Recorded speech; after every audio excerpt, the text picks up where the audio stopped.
TV1 TV for life.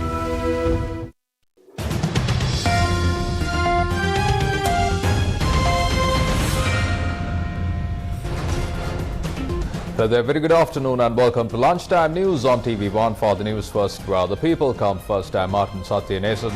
Let's start off with a look at your headlines for this afternoon. 78th UN General Assembly opens in New York. President meets the head of global affairs for Meta in New York. Heavy rains batter many parts of Sri Lanka. Landslide warnings for multiple localities. Gull and Bindunubaba farmers take to the streets. Gabon partially suspended from Commonwealth after coup. On to those stories in detail. President Ranil Wickremesinghe met with Sir Nick Clegg, President of Global Affairs for Meta, in New York on the sidelines of the United Nations General Assembly. During their discussions, President Wickremesinghe highlighted the government's new initiatives to combat online hate speech and the spread of fake news. He emphasized that the proposed bill would allow concerned parties to challenge specific aspects through the Supreme Court, and further revisions could be considered during the Parliamentary Committee review. The President was briefed on Meta's advancements in artificial intelligence with a particular emphasis on open source technologies. Both parties explored potential collaborations between the Sri Lankan government and Meta in the field of artificial intelligence. One of the proposals discussed was the development of a collaborative program between Meta and Sri Lankan universities aimed at advancing AI technology. President Wickremesinghe emphasized his two primary areas of focus: fostering the growth of the AI sector in the country, especially in the realm of education, and utilizing AI to support data-driven initiatives aimed at addressing climate change. President Ranil Wickremesinghe met USAID Administrator Samantha Power on the sidelines of the UNGA in New York. During the discussions at the Taj in New York, the President expressed his appreciation for the support extended by USAID to Sri Lanka during the financial crisis. In a significant diplomatic meeting, President Ranil Wickremesinghe held a fruitful meeting with the Prime Minister of Bangladesh, Sheikh Hasina, in New York. The meeting cantered on various aspects of bilateral relations and cooperation between the two South Asian nations. President Ranil Wickremesinghe met Prime Minister Pushpa Kamal Dahal of Nepal in New York on the sidelines of the 78th United Nations General Assembly. The 78th United Nations General Assembly opened at the United Nations headquarters in New York. UN Secretary General Antonio Guterres welcomed President Ranil Wickremesinghe and all the heads of state to the 78th General Assembly of the United Nations. State Minister for Social Empowerment Anupa Pasquale emphasized that empowering the disabled community is pivotal to boosting the country's productive economy. අපි ආබාධිත කියලා කිව්වට අපේ ආබාධිත ප්‍රජාව සමස්තයක් විදියට අපෙන් යැපෙන්න ඕන අය සමාජයෙන් යැපෙන්න ඕන අය නෙමෙයි.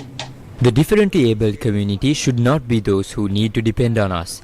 By the provision of access, education and technology, they can be empowered so that they can contribute to the country's production economy and development. A new disability bill aimed at safeguarding the rights of the entire disabled community will be presented to Parliament. අපි සම්මත කරගන්න පාර්ලිමේන්තුවේදී ඒ තුලින් ආබාධිත ප්‍රජාවට අවශ්‍ය කරන සමාජය තුල අවශ්‍ය කරන සියලුම අයිතිවාසිකම් ලැබෙන ආකාරයට තමයි අපි ඒක සකස් කරලා තියෙන්නේ.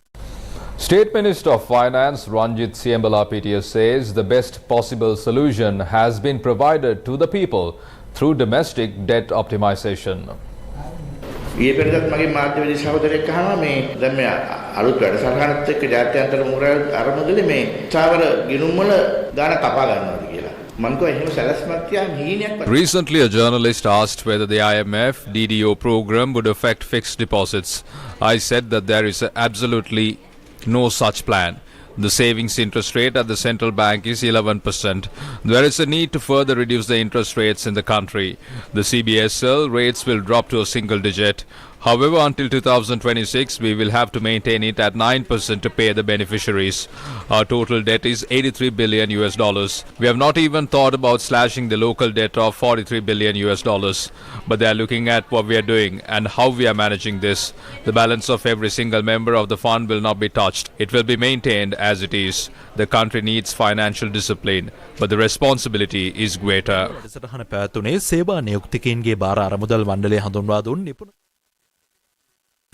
Farmers who protected their crops from the extreme weather conditions and reaped their harvest are now suffering due to the price issue.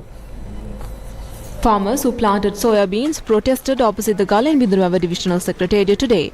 These farmers said failure to provide a proper price for their soya beans harvest is a serious injustice.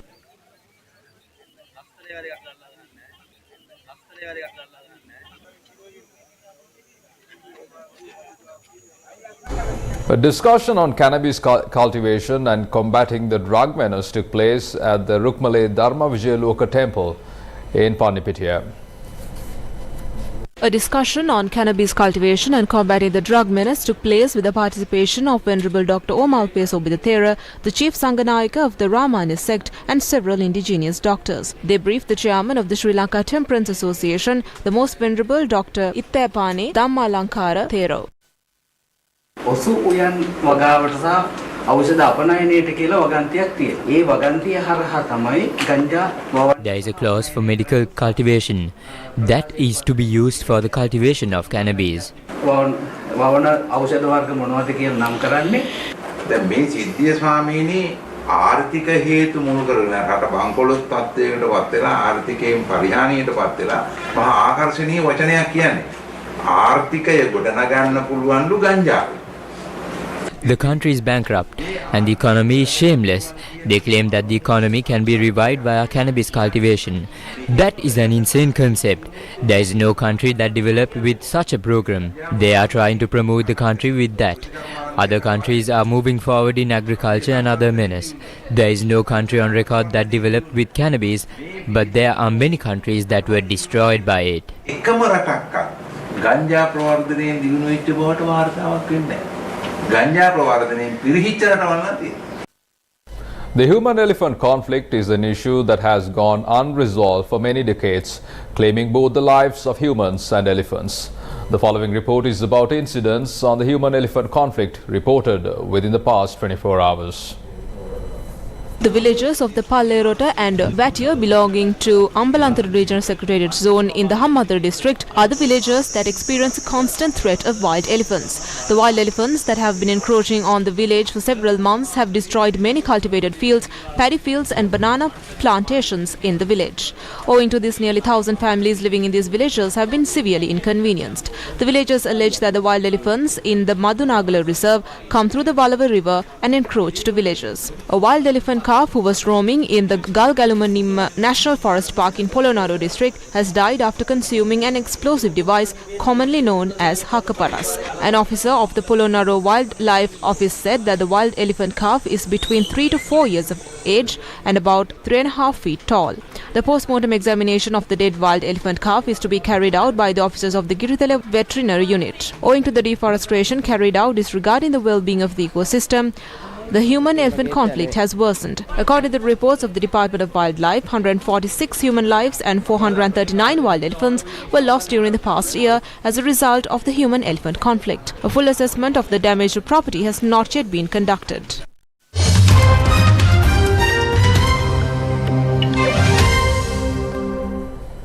Shifting your attention to international news, Gabon has been partially suspended from the Commonwealth after military commanders carried out a coup, ousting President Ali Bongo. The decision was made by Commonwealth foreign ministers meeting on the margins of the United Nations General Assembly. The Commonwealth said in a statement that they strongly condemned the unconstitutional removal of the elected government from office.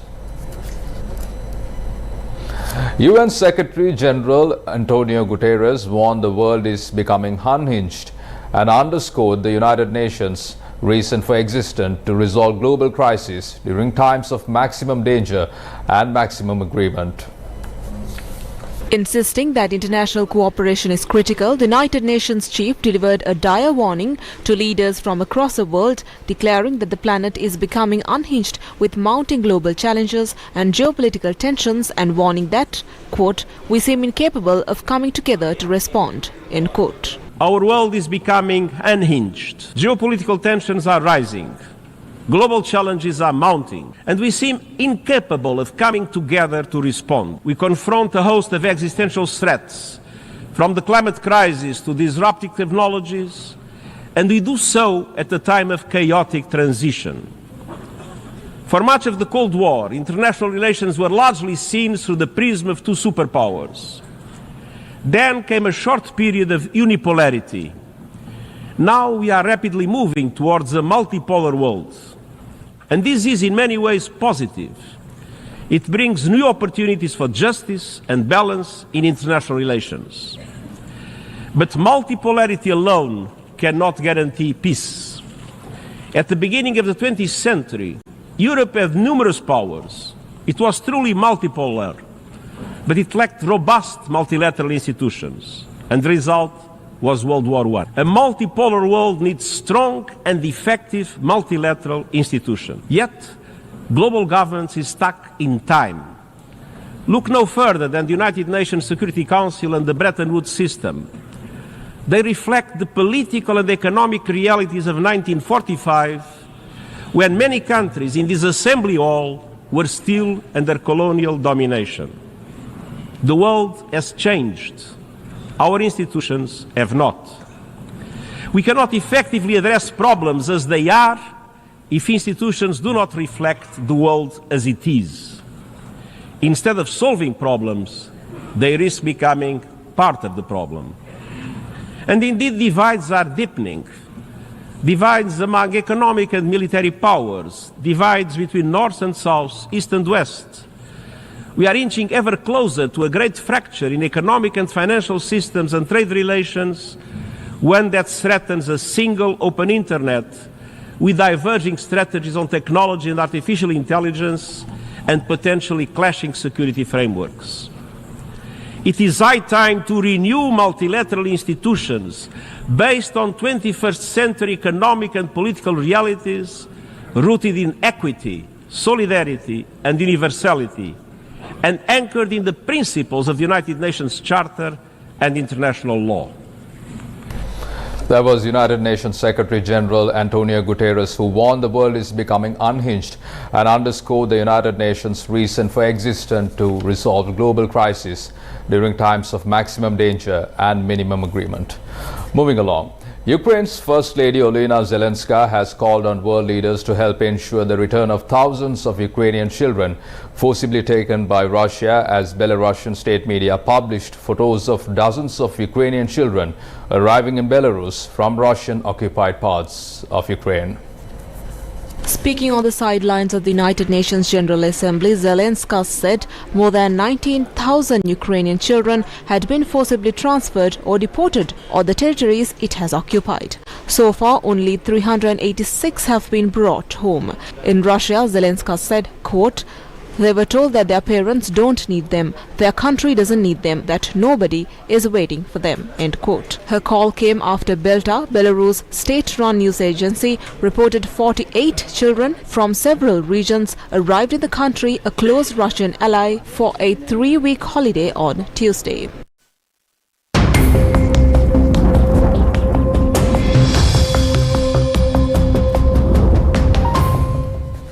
The Galle District Disaster Management Center notes, owing to heavy rains experienced in Galle and its surroundings, last night a side wall and rocks collapsed onto a house.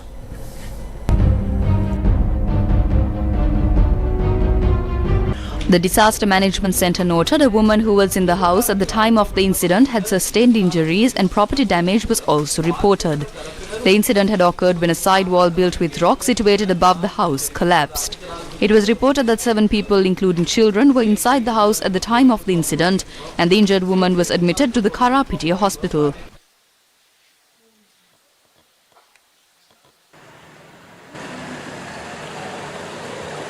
Owing to the heavy rains, the Miliddu area along the Galle-Labudua road was inundated. Due to the overflowing of the Nugaduwa Canal, roads leading to Walahanduwa from Nugaduwa and Batuduwa from Miliduwa are inundated, resulting in slow movement of traffic. Meanwhile, the road from Keravalapitia power plant to the Muthurajavel oil refinery complex was also inundated owing to heavy rains.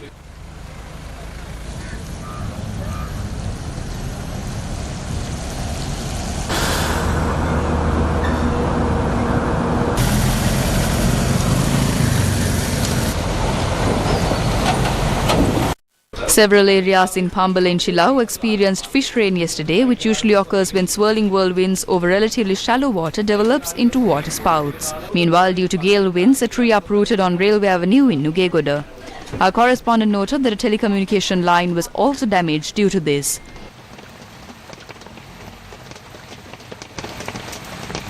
Meanwhile, owing to the inclement weather conditions, landslide warnings were issued to Gaul, Kalutara, Kegaul, Matara and Ratnapura districts. News from the Parliament. A heated exchange broke out in Parliament as the subject minister failed to respond to the questions posed by the opposition over the investigations on the 2019 Easter Sunday terror attacks. This question is raised for the third time. Will an answer be given?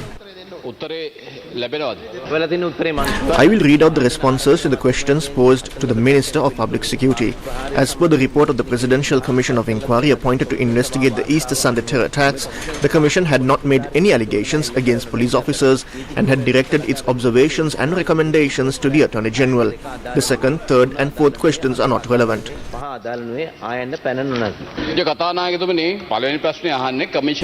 The first question is whether the Commission named an officer of interest who needs to be prosecuted. I requested the names. The names are not mentioned here. I tabled the response given by the Minister of Public Security. Channel 4 is mentioning certain details. This is the third time this question has been posed in order to serve justice for the victims of the Easter Sunday attacks. This is a question that was posed over a year ago. The response given to the question excludes the names of the perpetrators. Who are we to approach over this? Are we supposed to tell this to someone overseas?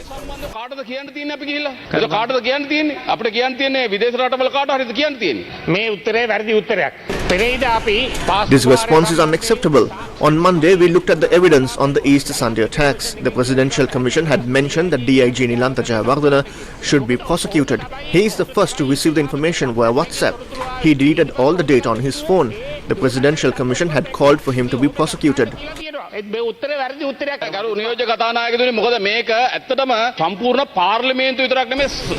This is a matter that violates the privileges of the entire population, not only the Parliament. Do not try to conceal these matters after shedding the blood of the people to gain power. If there are those with no blood on their hands, please disclose these details. The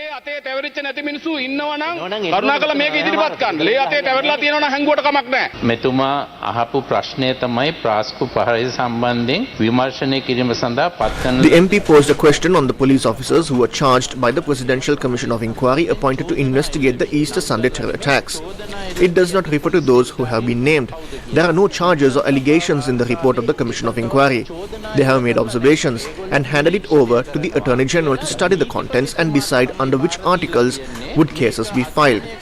Therefore, until that happens, it is inappropriate for me to name officers, stating that they are being charged. If the Attorney General has decided to charge them, then I can state that the said officers will be prosecuted as per the decisions of the Attorney General.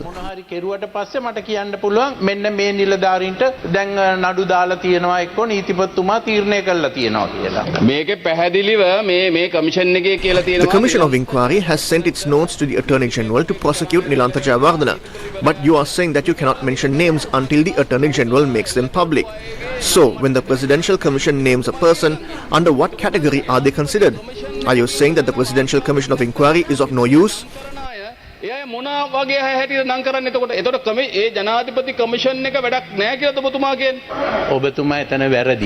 are wrong. The Presidential Commission of Inquiry has not even named Nilantha Jayawardena. Nilantha Jayawardena is mentioned in the Supreme Court case. නිලන්ති ජයවර්ධනගේ නම ඇවිල්ලා තියෙන්නේ supreme උසාවිය නඩුවේ. The report of the Presidential Commission of Inquiry says so. The Commission of Inquiry recommends that the Attorney General to consider instituting criminal action against SDIG Nilantha Jayawardena under appropriate provisions of the Penal Code. If Nilantha Jayawardena is prosecuted, a large number of people from either side will have to go to prison. The government is afraid of prosecuting Nilantha Jayawardena. Chief Executive of the SJB, Attorney at Law, Ajit P. Pereira said that country's economy will be negatively impacted by imposing restrictions on online activity. සමාජ මාධ්‍ය සමග බැඳුණු dollar බිලියන ගණනක බරපතල ආර්ථිකයක් මේ රටේ තියෙනවා. තමන්ගේ ව්‍යාපාර There is a $1 billion economy that is linked with social media in Sri Lanka. Businessmen will never favor for those they employ to be convicted and jailed. If these laws are introduced to counter defamation of politicians and discredit in the country, then the country will move in a backward direction. So in that context, no IT investment will enter Sri Lanka. ආපසු යනවා. එවැනි පසුගාමී නීති තියෙන රටකට කිසිම තොරතුරු තාක්ෂණ ආයෝජකයෙක් ඉන්නේ නැති බව. Day 25 of the second leg of the LOLC Divi Savya program got underway, centering the Kilinochchi North and Kilinochchi South education zones of the Kilinochchi district. The second leg of the LOLC Divi Savya program will provide school books and stationery items to schools with less than 100 students. Students will be provided school books and stationery for a period of 1 year under the program. This World initiative is a collaboration between the LOLC group and the Ministry of Education. Students from schools including the Alimankada Government Tamil Vidyalaya, Mailawaganapura State Tamil Vidyalaya, Kaddai Kadidu State Tamil Vidyalaya, Ambikai Vidyalaya, Thambirasa Vidyalaya and Kanakai Aman Vidyalaya were gifted school books and stationery items. School books and stationery items were also gifted to students at the Kilinochchi South Zonal Education Office. The LOLC Divi Savya program will continue to create a bright future for the country's student population.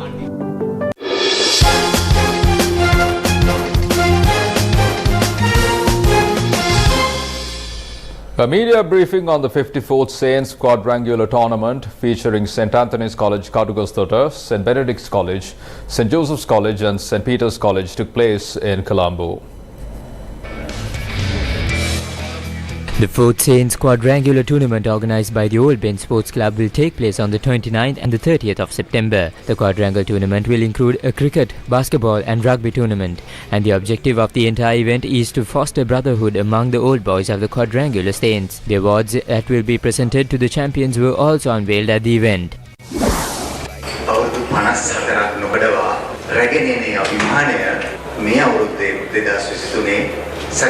On the 29th and 30th of September, we will continue with 54 consecutive edition of the tournament at St. Benedict's College grounds, St. Peter's College ground and St. Joseph's College grounds. The tournament has reached international levels after starting small. From